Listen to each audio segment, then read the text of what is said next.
Obviously we're going to have to play it by ear today. But we have with us the sponsor of the bill, Ms. Lenore Zan, MP for Cumberland Colchester, and from the department, we have Laura Farquharson, Steve Silke Neve, and Pascal Roberge. And we're here to do clause by clause on Bill C-230. I don't think I need to read out the rules of how we conduct ourselves in the committee, especially in a virtual setting. Everyone knows that. So I will. Seems like just yesterday we were doing clause by clause. So we will start. We will start with the fact that we're doing this pursuant to Order 75-1, I believe. So pursuant to Standing Order 75-1, consideration of Clause 1, the short title, and of the preamble are postponed for obvious reasons. We've gone through this before on C12. And so I call Clause 2, actually, and I see I have to. I would like to see if we can adopt Clause 2 on division. Okay, so it's carried. Alors, j'aimerais porter à l'attention des membres du comité. So I would like to draw to your attention the Liberal Amendment 1, which seeks to amend a heading. A heading of an enactment may be amended only if the text under it is also amended. And the change to the enactment supports the change of the heading. Liberal 2, however, seeks to amend the enactment of the bill, justifying the change of heading moved at Liberal 1. Therefore, it is more logical for us to consider Liberal 2 first. And, of course, if Liberal 2 is adopted, then Liberal 1 will automatically be adopted to reflect the change to the enactment. Therefore, unless I'm mistaken, we are at Clause 3, and I will ask Mr. Longfield to put forward his motion, the Liberal 2 amendment.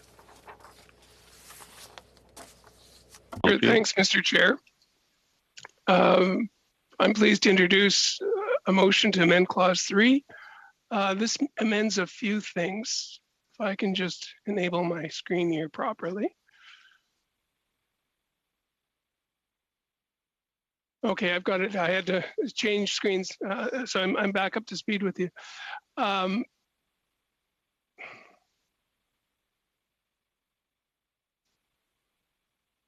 So the amendment does a couple of things. It adds a reference to the concept of environmental justice, and that's something that's also included in the heading, as you said, but we can go back to that.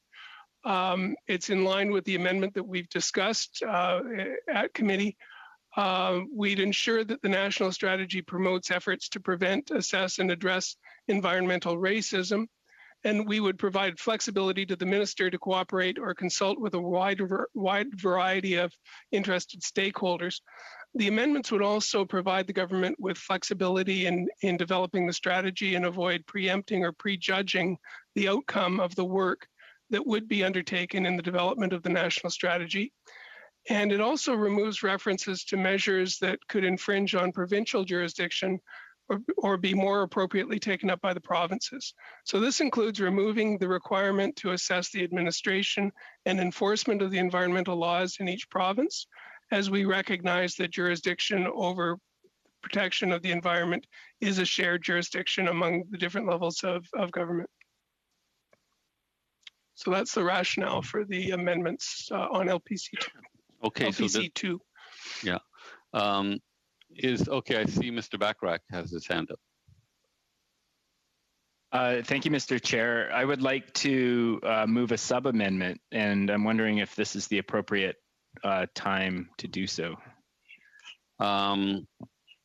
believe you can do that. If the procedural clerks, legislative clerks, feel that that's not possible, then please let me know. But my understanding is that it is. Could you go ahead?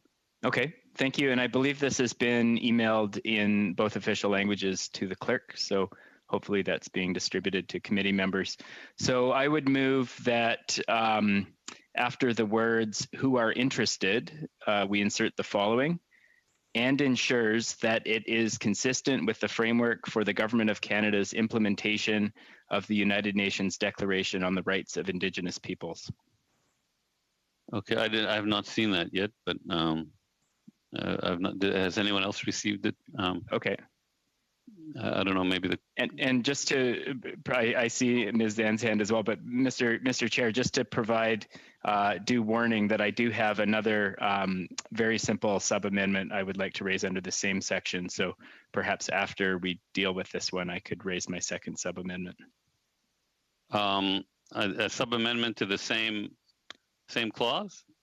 It is to the same clause. I've been led to believe that I could do it as two separate sub amendments, but I'm happy to cluster them if that's better. Let me just check.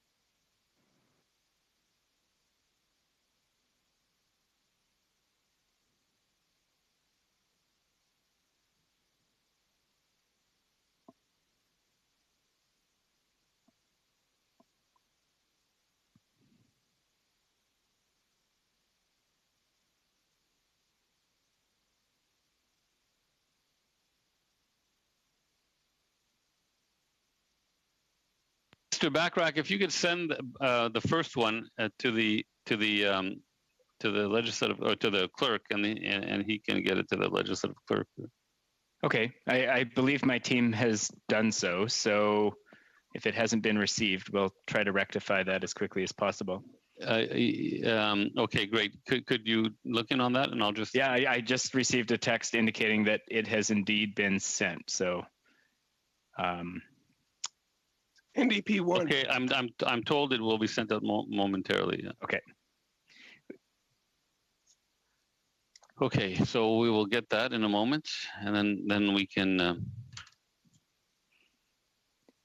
Mr. Chair, while we're waiting for that to arrive. Well, I think, yeah. Okay, no, go ahead. I think we should probably wait for the amendment to arrive, and then we can go to Madame Posey.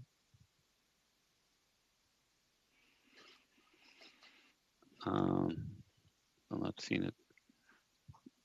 So, Mr. Chair, while we're waiting, I see Philip Mela on the line. I'm going to wave hi and say hello. He was my orientation volunteer when I first started in the House back in what seems like forever ago. So, hi, Philippe. Thanks for all your help, and I'm still here. I figured it out, so thanks.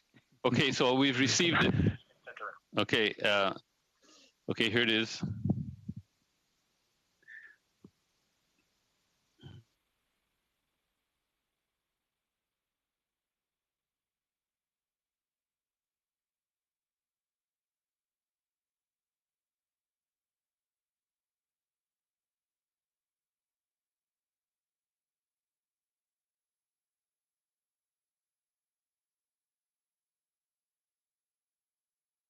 Okay, so Mr. Backrack, I'm told you can move both at the same time, but there will be only one vote.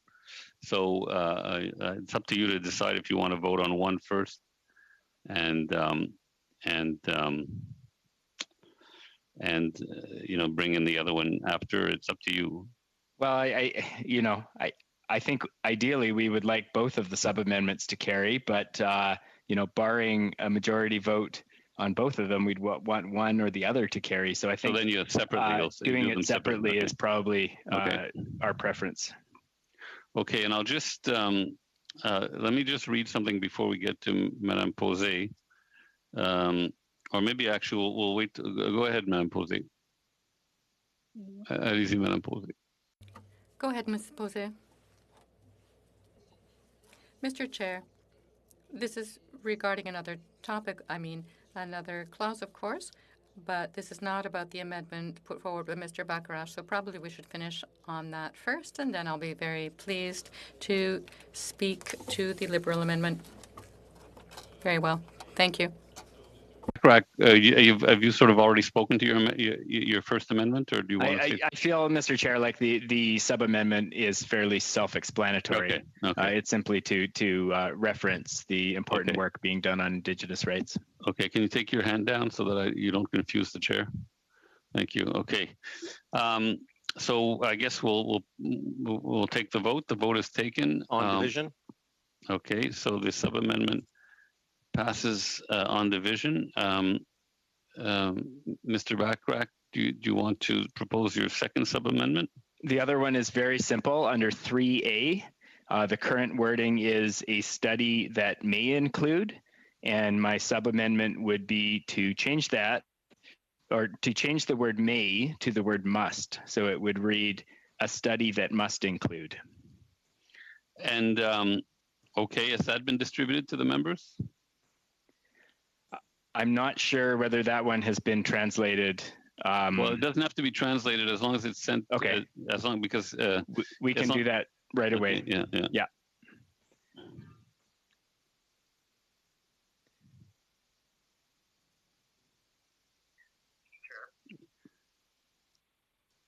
Je m'excuse, Monsieur le Président, si vous avez une... I'm sorry, Mr. Chair, if you have a moment. Yes, Ms. Posey. No? You're on mute, I'm afraid. Oh, I'm so sorry.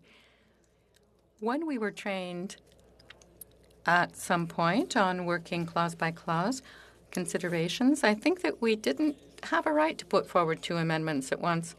I know, but you can't have a sub-amendment on sub-amendment. That's true. But in this case, we have 2 sub-amendments to the same clause.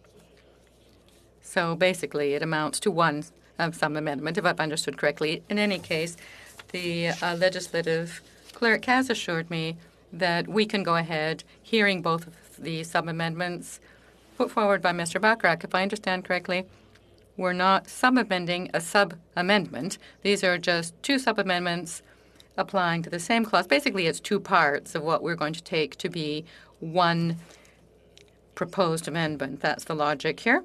But I'll be back in a second.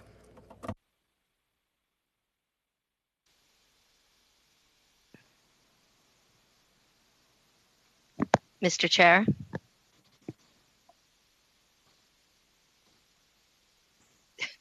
Am I able to say something?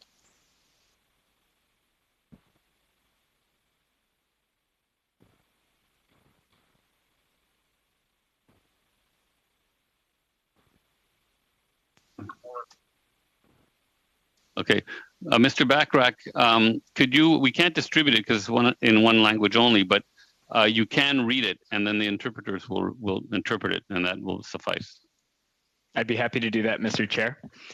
So the sub-amendment is to, in 3A, replace the word may with the word must, so that 3A would read, a study that must include.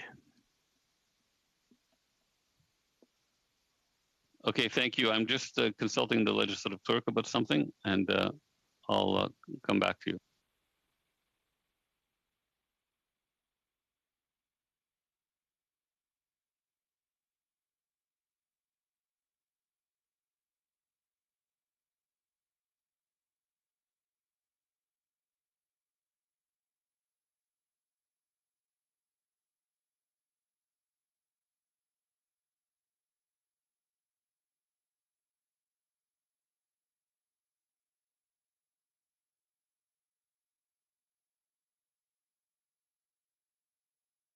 Okay, so we'll take I see no speakers because Madame Posey wants to speak on something different.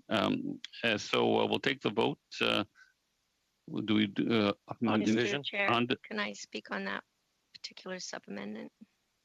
I don't know actually. Let me. She can, yeah. Okay, go ahead. Yeah, go ahead. Thank you. As the sponsor of the bill, I would just like to say that I strongly suggest that and support this sub-amendment of the NDP. Thank you. Okay, thank you, Ms. Zan. Okay, so we'll take the vote on division. On division, okay. On Mr. division. Chair? Yes. Sorry, I was just wondering if Mr. Bachrach could read the sub-amendment again. Well, it's already passed on division. Okay. Well, could we read it again anyway? Yeah, sure. Sure. Thanks, Mr. Chair. I'm happy to read it again. So this is in clause 3, sub bullet 3A, which in the original version read, in the proposed Liberal amendment read a study that may include, and our sub-amendment is to change the word may to the word must so that it would read a study that must include. Thanks. Okay, so I have some things to read before we vote on clause 3 as amended. Pardon?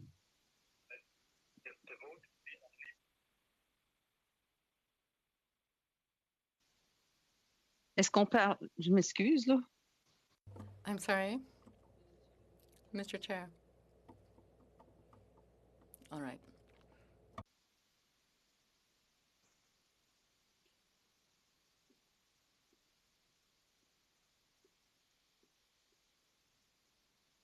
Excusez-moi, j'ai tort, là, on vote. I'm so sorry. We are voting on Liberal 2, the amendment, as sub-amendment twice by the committee. Yes, Ms. Posey? Yes, I wish to speak to Liberal 2. Go ahead, please, please. Thank you. What I wish to say is that the Bloc Québécois is highly pleased by this amendment, and we will surely be supporting it. You know the extent to which the jurisdiction of each of the provinces and levels of government, federal included, counts for us.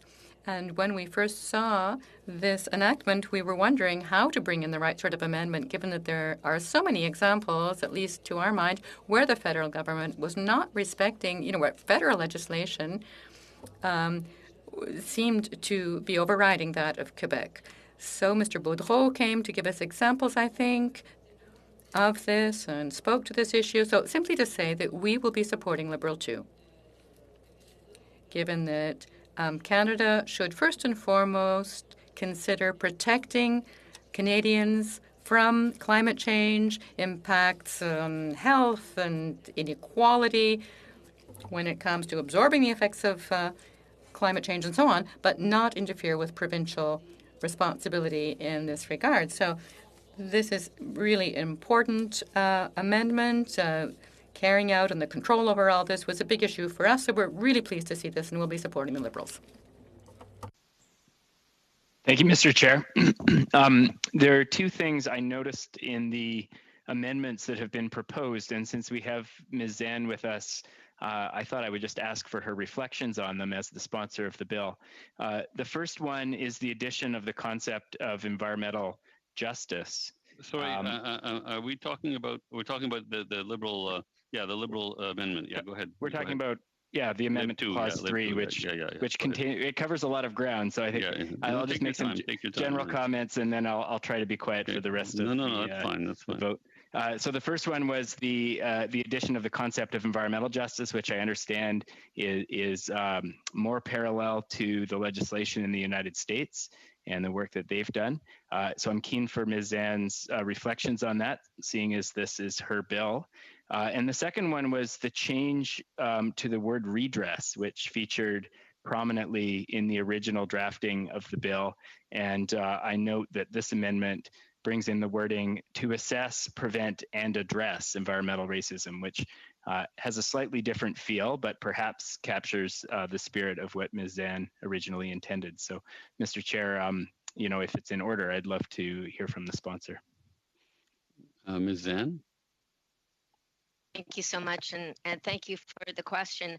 I definitely believe that including environmental justice is so important. That is at the heart of this bill, but I also think it's so important to use the word environmental racism, because that's what it's also about. I think this ties in nicely with changes to CEPA. And it's a perspective that we now need to use when looking at decisions that will impact people and their health. So I'm very happy about that. And I was very firm that respecting environmental racism needs to come first before environmental justice, in that order. The other question, my original bill in Nova Scotia, which I tried to get passed 4 times, was an act addressing environmental racism. And so this title, I think, includes all of the things that needs to be included, and it has a forward-looking view to make sure that from now on we don't continue down the same old path that we've done for too many years. So I'm actually quite satisfied with it. Thank you for asking. Okay. So but before we vote on Lib 2 as amended twice, I would like to say the following: if Lib 2 is adopted, NDP 1 cannot be moved due to a line conflict. Deuxièmement, Secondly, if Lib 2 is adopted, Lib 1, Lib 4, and Lib 5 will be as well, given that they are closely linked. And if Liberal 2 is negatived, 2, 3, and 5 will be as well, given that they are directly linked. So just to let you know what the consequences of adopting this will be, so I call the vote. May I ask a question? Just a moment. I haven't called the vote. I just said, could we go to the vote? So go ahead. I have a question about Mr. Bacharach's amendment.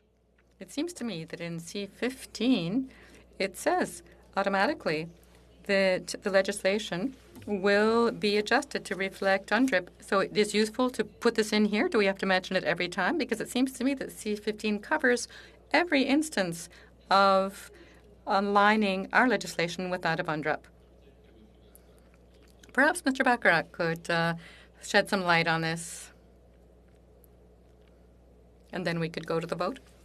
Mr. Chair, if I understand Madame Posey correctly, the point is that because C15 references all other Canadian statutes, do we have to go both directions and have new statutes reference the framework on C15?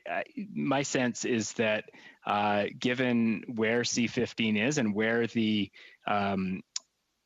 formation of that framework it still hasn't taken place, the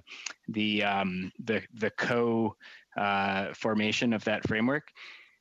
Because that hasn't taken place yet, it's important in this new legislation that we have a reference to that so that it doesn't get missed.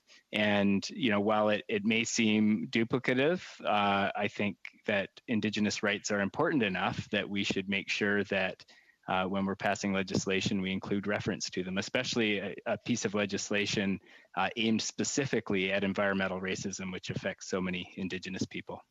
Okay, so the vote is called on division.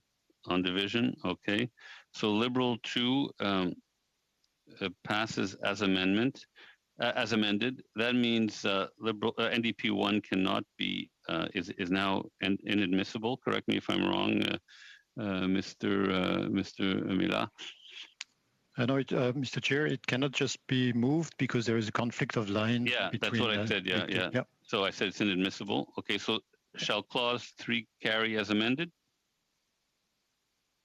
We'll call on division. On division, the vote is called and it passes on division.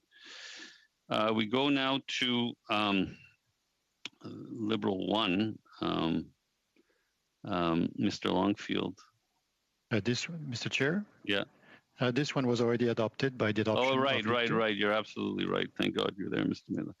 Okay, so that one's adopted. I think 3 others were adopted as well, but we'll get to that. Oh yeah, right. 1, 4, and 5. Yep.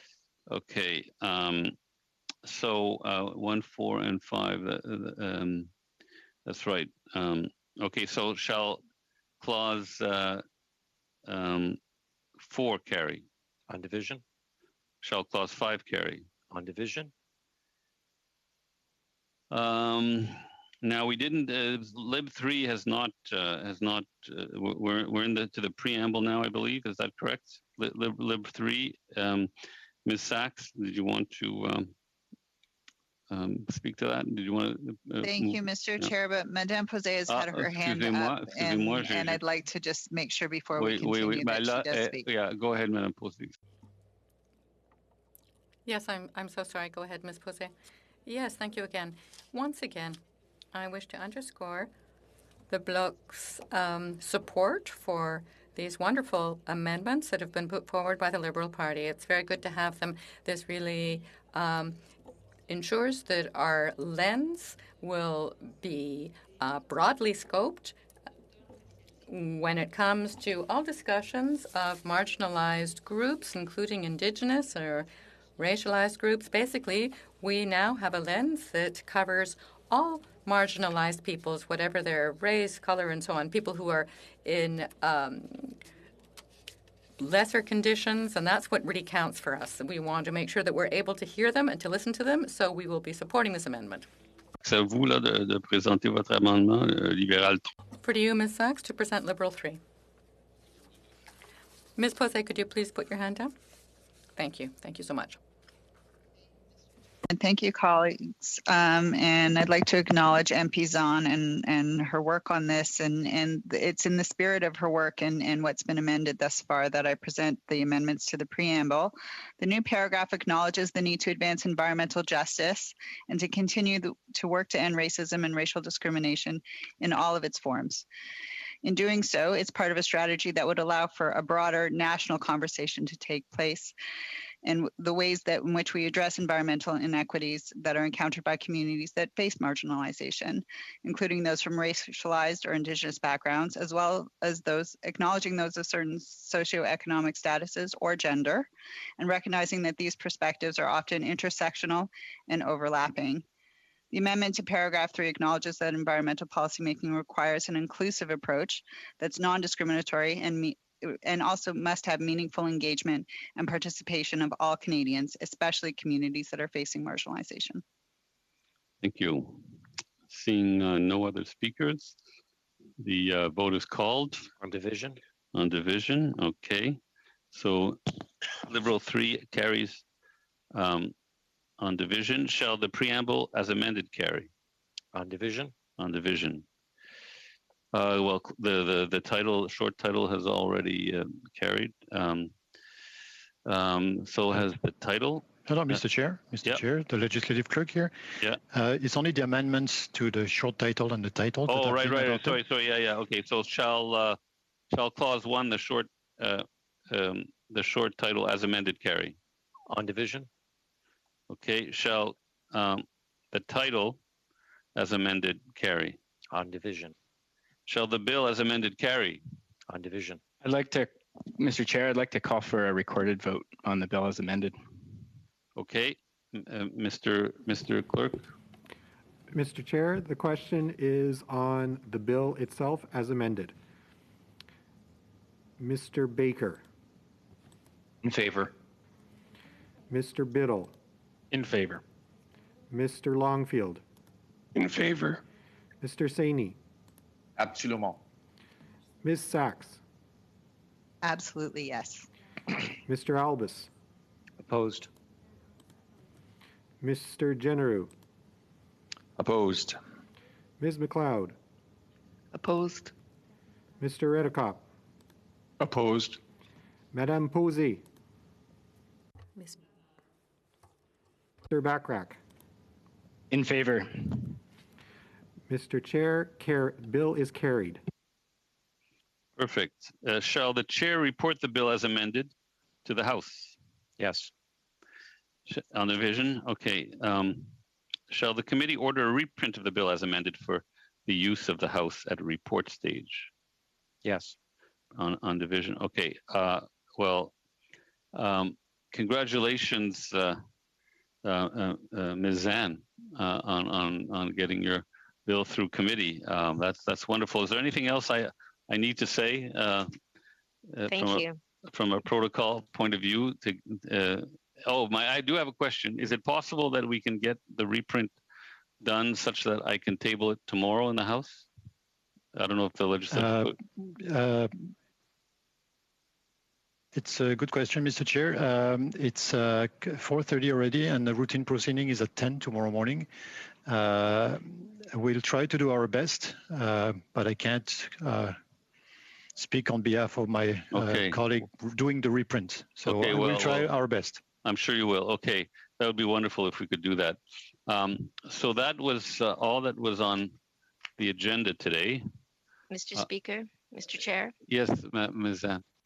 Could I just say a very quick thank you to everybody who supported the bill, and to the Bloc Québécois, to the NDP, and to all of my Liberal comrades. I want to say thank you so much. This is a historic day on National Indigenous Peoples Day. Thank you. Thank you, Ms. Zan. Those comments are appreciated. Now I see Ms. McLeod has her hand up. Thank you, Chair. And as you are aware, we did start to debate the motion that I presented in the last meeting about unanimous consent to table the plastics report as written. And I think some of my colleagues felt that they needed the weekend to kind of review and look at the report in more detail. As we know, the House rises Wednesday, so if we want to be respectful of the witnesses, I know it is unusual. There are some minor changes I might have made, but I think we should all agree that the report has been Point of order, Mr. Chair. Very well done. I think. And point of order, Mr. Chair. Stop for a second. Sorry, excuse me, just a second. I'm pausing the meeting.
excuse me.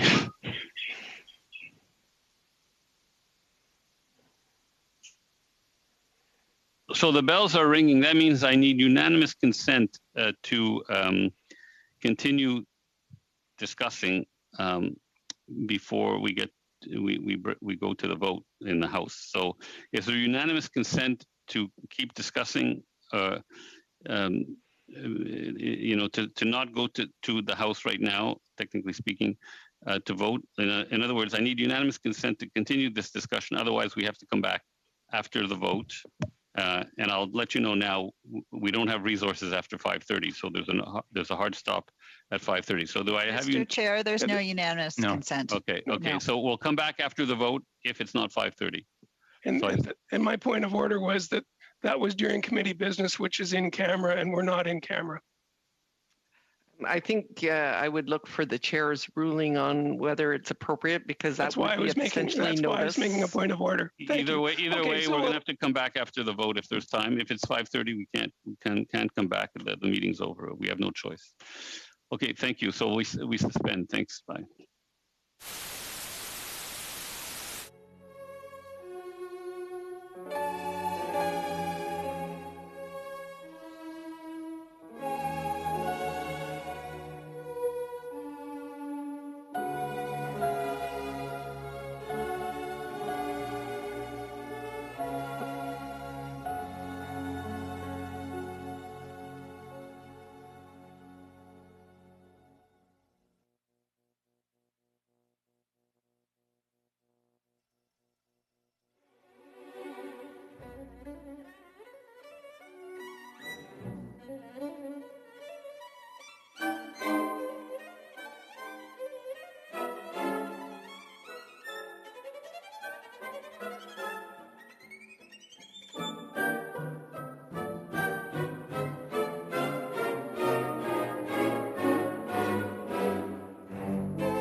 know we're coming to the end of our term, and we do have a lot of work that's been done on a plastic study. And so I'm looking to see if we could perhaps have unanimous consent to table the study as it is written. Mr. Chair, I've already indicated that there isn't unanimous consent. No, I understand, but I think, yeah, I think there isn't unanimous consent, as you can see, Ms. McLeod. Yeah. So then perhaps if I revise the motion and just ask that we table. Well, I would just I'd caution you not to talk about any motion that was discussed in camera. Yeah. So what you could do is you could ask that.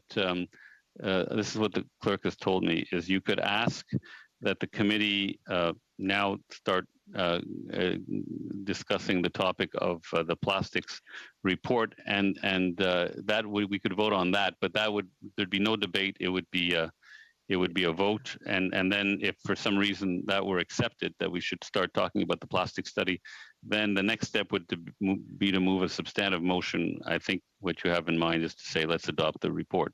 So the first step, I'm told. So, Mr. Chair, you know what? I clearly, with 8 minutes left in this meeting, I believe there is really an unwillingness to finish the unfinished business, and so I will move we adjourn. Okay, so we'll vote on that. But before we vote on that, I'm told that you're not seeking re-election, Ms. McLeod. So this is actually your last committee meeting. Is that true? It is, Chair. Okay, well, that's short but sweet. Yeah, well, no, but I mean, I've enjoyed serving with you in the House, and you're a really strong debater and advocate for your constituents. So here. I wish you all the best. And so we'll vote on Ms. McLeod's motion to adjourn. Mr. Chair, the question is on Ms. McLeod's motion to adjourn the meeting. Mr. Baker. In favor. Mr. Biddle. In favor. Mr. Longfield. In favor. Mr. Saini. Pour. Ms. Sachs. Oui. Mr. Albus.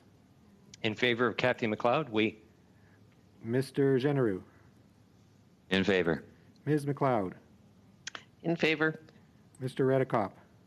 In favor. Madame Posey. En faveur. Mr. Bachrach. In favor. Mr. Chair, motion to adjourn meeting adopted.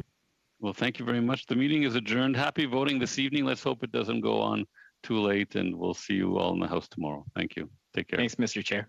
Thank you. Thanks, everyone.